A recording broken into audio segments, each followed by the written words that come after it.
Are you a business owner? Have you ever struggled with getting consistent leads? A consistent flow of high converting leads? If so, you need to continue listening because I'm going to be talking specifically to you in this week's episode of Flip Your Marketing Flops.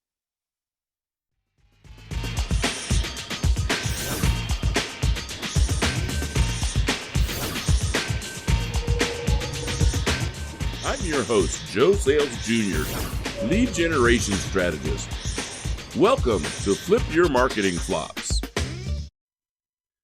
Welcome to the Flip Your Marketing Flops podcast, providing weekly episodes of presentations, interviews, and conversations with marketing professionals and industry experts discussing common marketing mistakes and how to avoid them.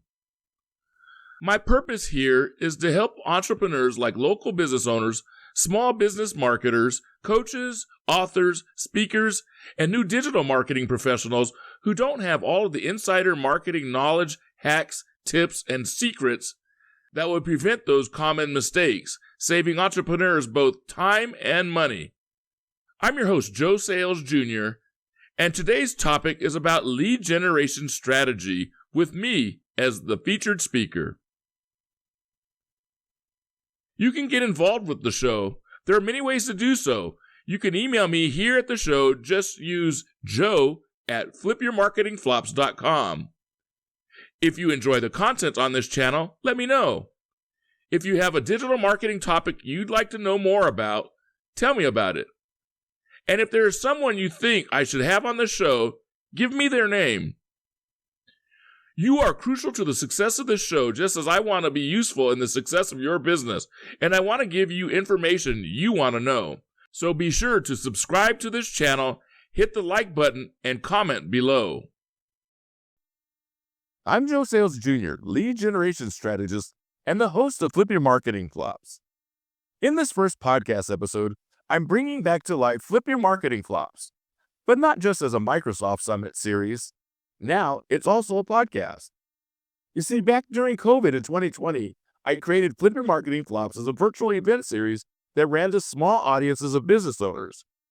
In it, I interviewed several experts from the digital marketing space with a focus on mistakes they see in lead generation from their specialty's perspective and how to prevent or survive those mistakes. Today, I'm resurrecting Flip Your Marketing Flops as a podcast. I'll continue conversations about lead generation topics from strategies to target audiences to tactics and tools. My aim is to leave no stone unturned and help you write your marketing practices. Topics will be sure to cover everything you can think of in lead generation and in digital marketing, including topics like what is lead generation? How does lead generation compare to digital marketing? What are some of the types of lead generation activities? What is lead scoring? And what are the important things I should know about doing paid ads, Facebook ads, doing SEO, creating content for social media, video marketing, email, and so much more? I will continue to interview digital marketing industry leaders as well as replay encore interviews from previous Flip Your Marketing Flops Micro Summit events. So now, let's get on with today's episode. In this episode, I want to talk to you about what is the biggest mistake that struggling business owners are making with their businesses. That mistake is not using a well-mapped out lead generation strategy to grow their business. Is your lead generation strategy killing your lead flow? This is the topic of episode number 1. We're going to take a quick deep dive into what affects the quality of and consistent production of leads. I've compiled a list of 3 reasons why flaws in your lead generation strategy are the likely causes of poor quality and inconsistent leads. So let's take a look at the 3 points I'll be discussing. Issue number 1 is the strategy. Issue number 2 is the lack of market research.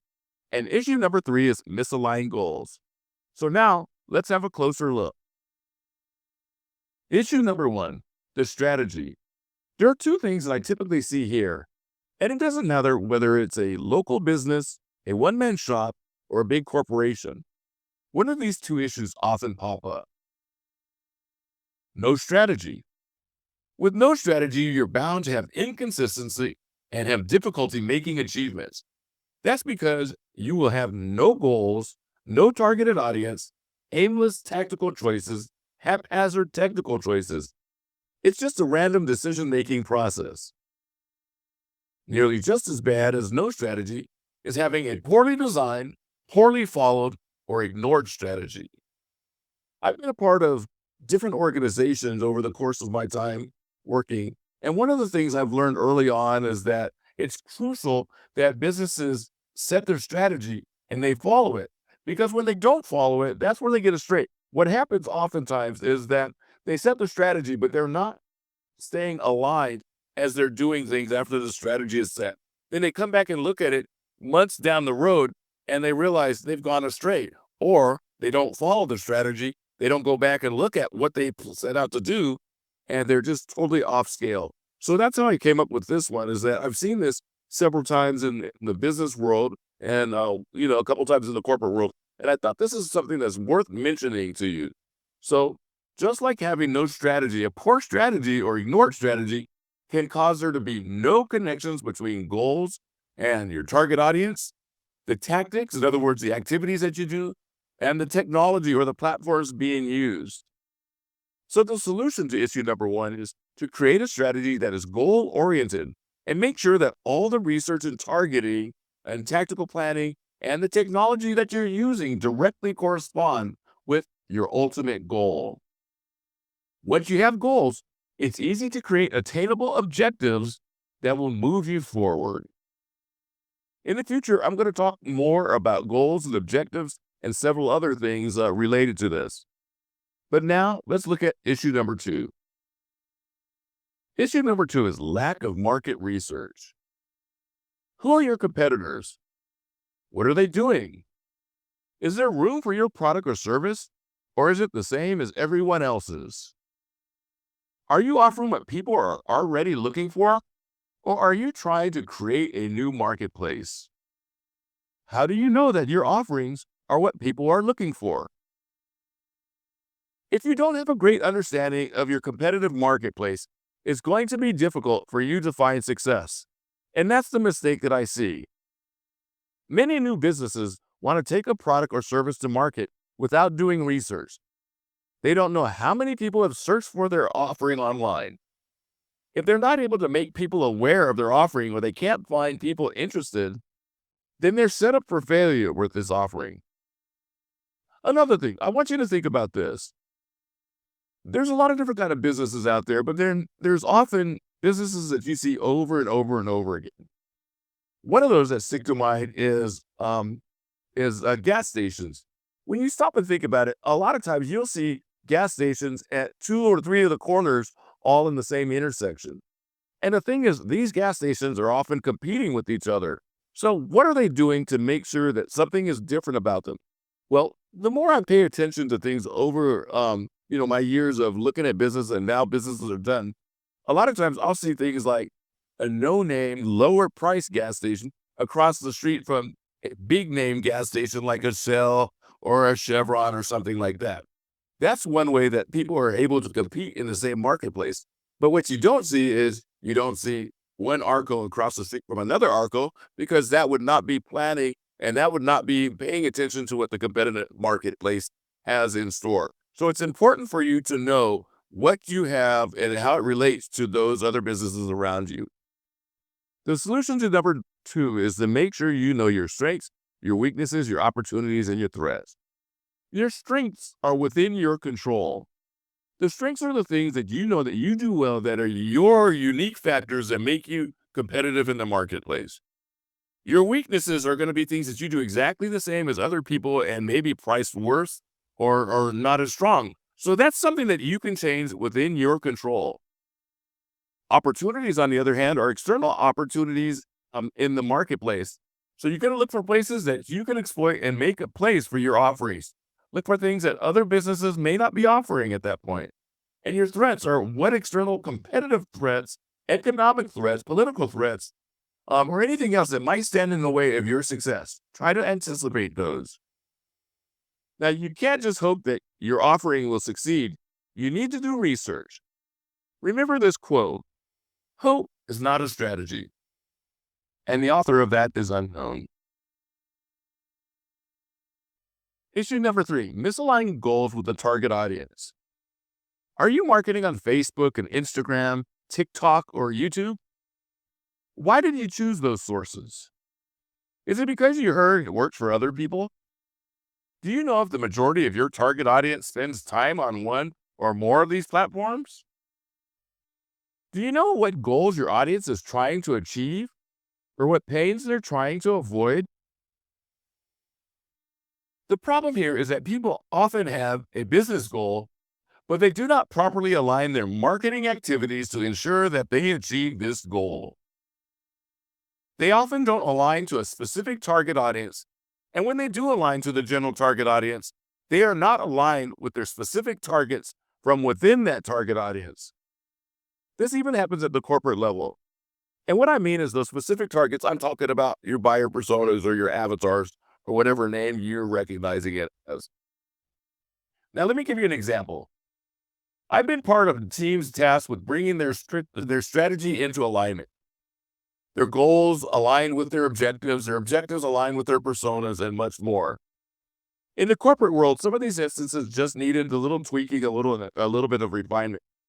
But in other cases, and especially with the smaller to medium businesses, the process just didn't exist at all.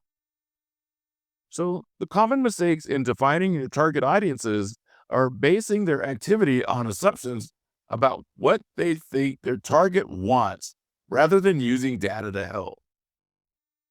Now, surveys can be a powerful tool here in providing the necessary data to make decisions. Their audience is just too broad is another one of the issues that I see. It's not been broken down, it's not been segmented, and it's not been made into smaller category types.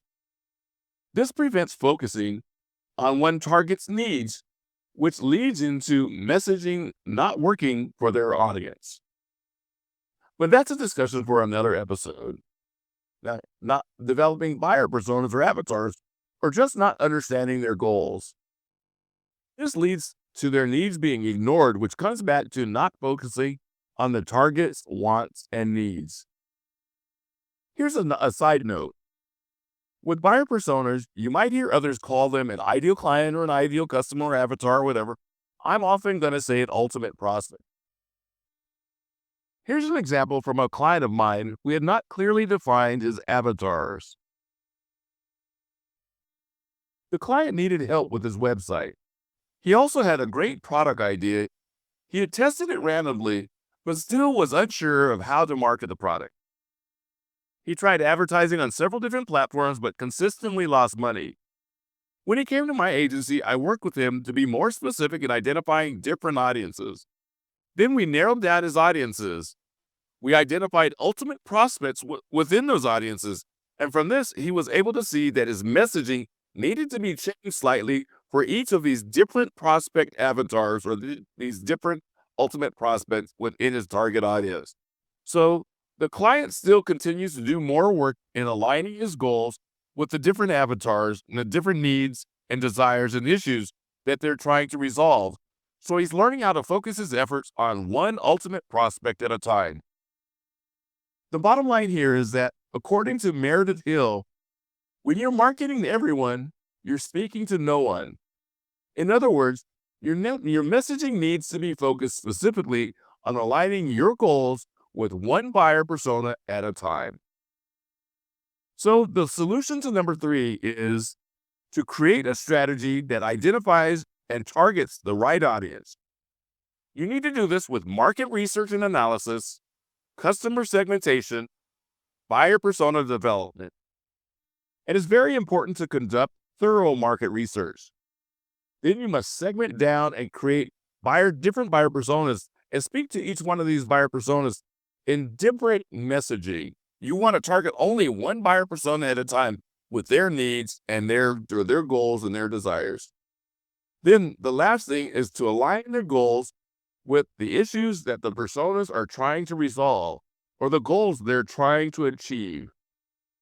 To do all of this, you must create marketing campaigns with a specific goal and objectives aligned with your strategy. These objectives must align not just with your target audience, but down to a specific buyer persona. This is best done by creating a strategy board that aligns your goals to objectives, ultimate prospects, and tactics. Then take action and follow the path that you've laid out for your success. So let's recap the issues that might be killing your lead flow that have been discussed in this particular episode. Issue number 1 is the strategy. Issue number 2 was lack of market research. And issue number 3 was misaligned goals.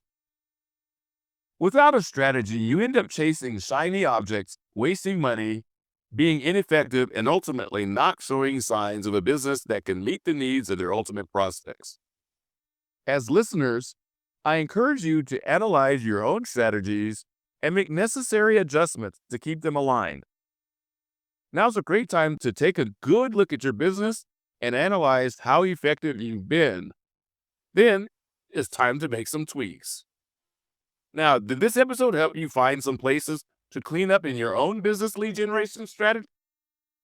If so, let me know in the comments below. Tell me what issue or issues resonated most with you. If you need help with your strategy or any of this, let me know. I can help. Simply email me at joe@flipyourmarketingflops.com and I will get back to you quickly. Or you can give me a call at 702-706-8095. Again, 702-706-8095. If you're interested in one of our services, then remind me that you heard this episode, and that can save you 25% on any of our services. In the next episode of Flip Your Marketing Flops, we'll take a look at 3 more lead generation strategy issues that are likely killing your lead flow. And those issues are ineffective marketing messaging and content, lack of lead nurturing, and tactical misalignment and errors. Once again, if you need help developing your lead generation strategy or you'd like to learn more, then head over to flipyourmarketingflops.com. I look forward to talking with you and helping you to improve your strategy to start getting your marketing flops flipped and begin increasing your leads and reducing your costs for more success. Don't forget, you can get this episode as a downloadable audio podcast, as a video podcast, and you can download the transcript. And don't miss the blog post version as well. And if you found this video helpful, don't forget to like, share, and subscribe for more valuable content. And let me know in the comments what you think of this episode. Thanks again for being here. Can't wait till we do this again next week. Until then, remember, lead generation made simple. We help you flip your marketing flops. I'm your host, Joe Sayles Jr., and this has been a discussion about lead generation strategy and much more with me, Joe Sayles Jr., lead generation strategist, and your host of Flip Your Marketing Flops, the digital marketing and lead generation podcast, where you can listen in on the latest digital marketing and lead generation trends and tips through conversations with marketing professionals. We're helping service businesses and entrepreneurs produce better marketing results. For more information, visit www.flipyourmarketingflops.com.